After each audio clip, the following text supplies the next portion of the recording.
It's possible if Brock Purdy were elite, the Niners would have a Super Bowl ring as well. I'm curious to see how you see him. Is he an elite quarterback? He's had one of the best starts to a career of any quarterback ever.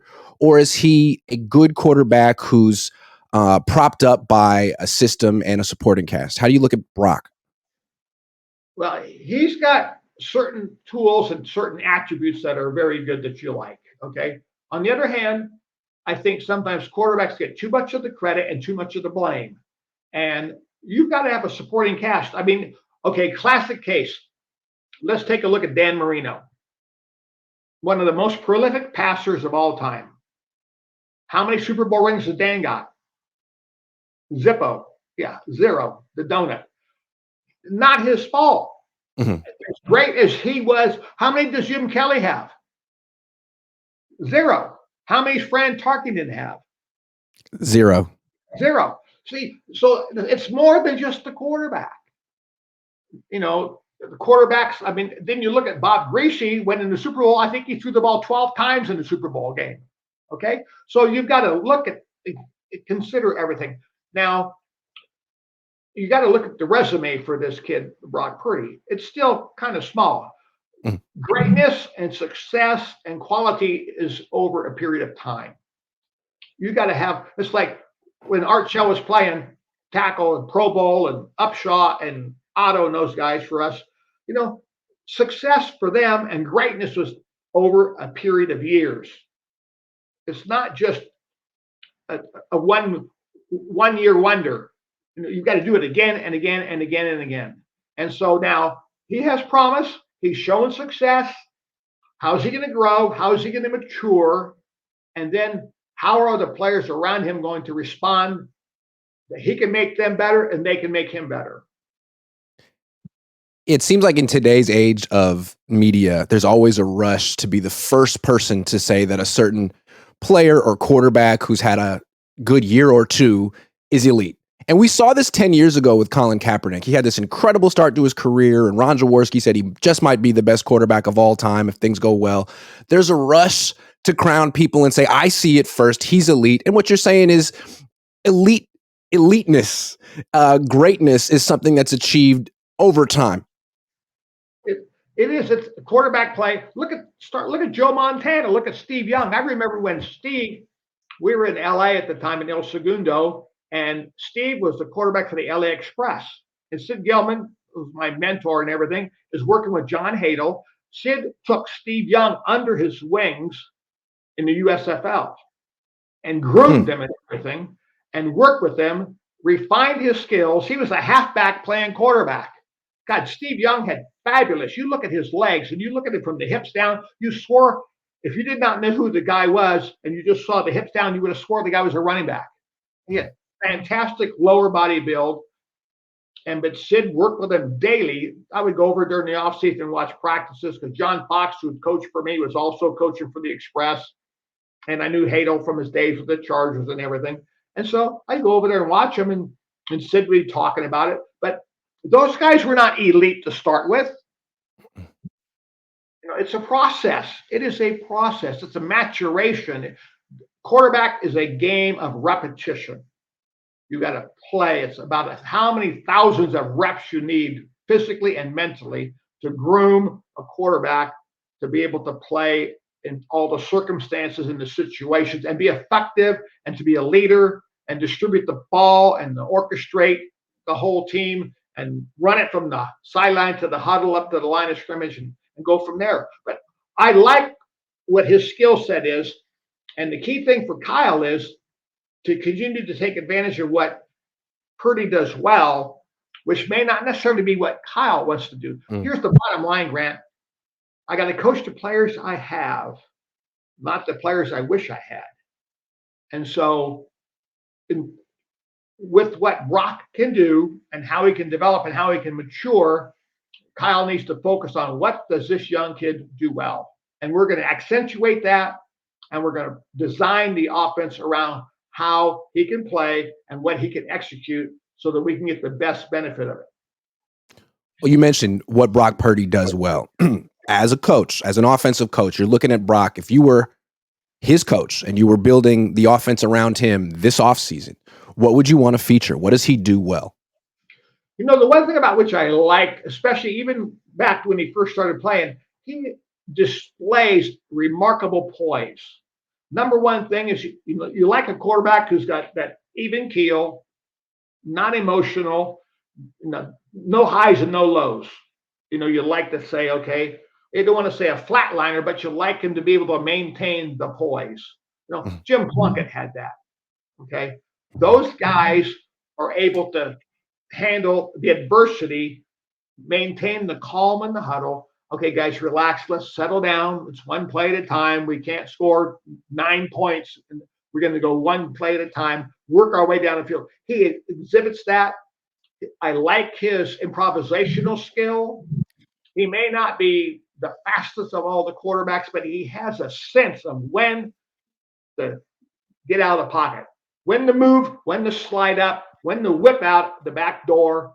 And that is a gift. But you look at how many snaps he's had as a starting quarterback in high school, how many snaps he had as a starting quarterback in Iowa State. So he's had thousands of reps. He's been in adverse situations. They were not phenomenal at Iowa State. He had to play in some games where they did not do as well. But he got experience. He learned from those situations. And he's retained that. And his memory is good. His instincts are good. He doesn't have the greatest arm, but he doesn't need the greatest arm. Timing is what you create between the quarterback and the receivers. Joe Montana couldn't throw the deep ball. I mean, I look at some of the quarterbacks that are now successful in the league, and I look back at our philosophies offensively, and there are guys who would not have been able to play and satisfy Al because they did not have the arm. When you got to go like a Branch and you got James Jett, you got Tim Brown, you got James Lofton, you got Mervin Fernandez, you got Willie Gault, you got Sam Grady.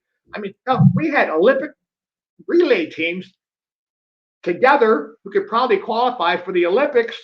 When you take the Jets and the Gaults and the Gradys and all those guys and all their medals in the Olympics, you got to get the ball down the field. So arm strength and distance was a factor for us. Whereas in other clubs, you can design the offense around, the quarterback who may not have that long arm in his repertoire. You kind of brought this up, but would Al Davis have wanted Brock Purdy? I hate to say it, as nice as he does play, you can design an offense around what Brock can do. Yeah. But you've got an owner who already has a philosophy of what he wants to see and what he wants his offense to be, the vertical strike. Brock would not have made our draft board. I'll be honest with you. Interesting. Well, he almost didn't make the Niners draft board. He was the last pick. He didn't make a lot of draft boards. Okay, let's be honest. Okay. Yeah. That's interesting. So yeah, he wouldn't have fit. Would Joe Montana have fit your offense? It seems like Al really had a specific vision for what he wanted. I tell you this. Bill's not around anymore, so a great offensive mind himself, had been a running back coach for the Raiders in 1966. But they actually came to us about Joe. We watched tape about Joe. And the bottom line is, successful as he was, and great quarterback. I tell you, some of the best footwork I've ever seen. It was like watching a ballet in act when Joe was dropping. His footwork, his timing, his rhythm, he had a gift. He would have been a great infielder, or he would have been a great point guard in basketball. He just had a tremendous skill, a great, unique attribute with footwork, with timing, with his body mechanics and all that. But he didn't have the length in his arm to be able to get the ball down the field to the point where it would satisfy, Al. And as great as he was, it would have been a struggle. I mean, that's hard enough. You got to go like a Cliff Branch, wide open, running the length of the field. You got to get the ball down the field. You can't have your great receivers checking up on their speed, because they can only get so far down the field. Say, well, Joe's arm can get it, say, 51 yards. So when we get past that point, we know we can get the ball to the guy, even though he's open. You can't have a relay guy. We're not throwing from right field to the cutoff man back to home plate or to third base. You got to be able to get the ball there yourself. So greatness has to also fit with what philosophies you've got. So when Al called Bill back and they said, look, no thanks, but what about that Steve Young guy? Is he available? Now, Steve was untouchable then, you know. I bet. Okay, let's talk about Bill for a second. Would Bill Walsh have wanted Brock Purdy? It's a different philosophy. Oh, Yes. see, that was right up Bill's alley. See, you know, when Bill left the Raiders and then he went to the San Jose Apaches in the Continental Football League for that 1 year, then he went to the Bengals, okay, with Paul Brown when they had a new franchise in Cincinnati. They drafted this kid from Cincinnati named Greg Cook, right-handed quarterback from the University of Cincinnati. He played at Nippert Stadium right on campus. Now, there was the arm, there was the talent. Greg Cook was like the protege, the ideal of what you would want the quarterback to be at that time. Big, strong, powerful, great arm. Gets hurt in a ball game against the Kansas City Chiefs. Shoulder shot, gone. That wiped out his career right there. So the next year, you know, Bill's the offensive coordinator. They end up having, I think they end up with Virgil Carter, former BYU quarterback. Well, Bill changed everything because of Virgil's ability. That's where the West Coast offense, from Bill's perspective, came into play. The short the Midwest, the timing, the rhythm, and all that kind of stuff. That's where all of his new thinking evolved right there, because he had to adjust to the quarterback he had, not the one he wanted or the one he had, because that guy no longer was there. So there's a great example of a coach taking the talent that he has and now reconfiguring from a mental process and concept what kind of offense you're going to run to fit the attributes of that quarterback who's going to play for you. And Virgil had tremendous success throwing the ball, great percentages, high passes, that so-called horizontal passing game, the timing, the rhythm, that all became a fruition because of the quarterback who Bill was coaching. And Brock Purdy would have fit right into that tradition. Perfectly. And if he were alive today, you think he'd like watching Brock Purdy? Oh, and Bill would have worked more on Purdy's footwork and timing. See, now that's the other thing. See, Bill was a footwork guy. Mm-hmm.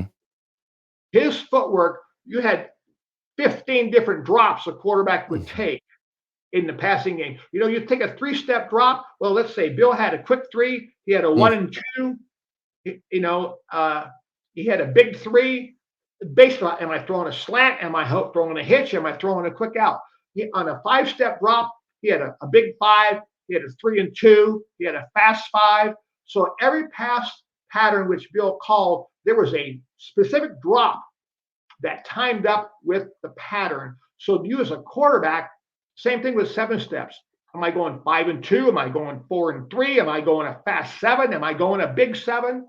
So everything timed up. He was one of those guys who orchestrated everything around the pattern and the timing of the quarterback's drop, so that when the quarterback got set up, bam, the ball was coming out.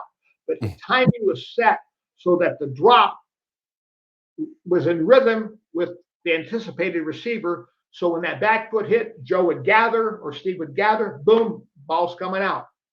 Because it all. So where Al Davis would look at Brock Purdy and say his arm isn't strong enough, Bill would look at him and say his arm's fine for me. I just want to keep refining his footwork so his timing can be even better.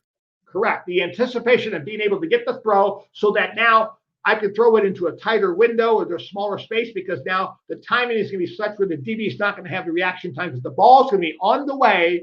Bam, he's going to turn around, and the accuracy, the trajectory of the ball is going to be there. You know, in the old days when Snake was quarterbacking and stuff, Kenny Stabler, we used to throw the 9 route off a 7-step drop. Mm-hmm. Wow. Yeah, think about it. Yeah.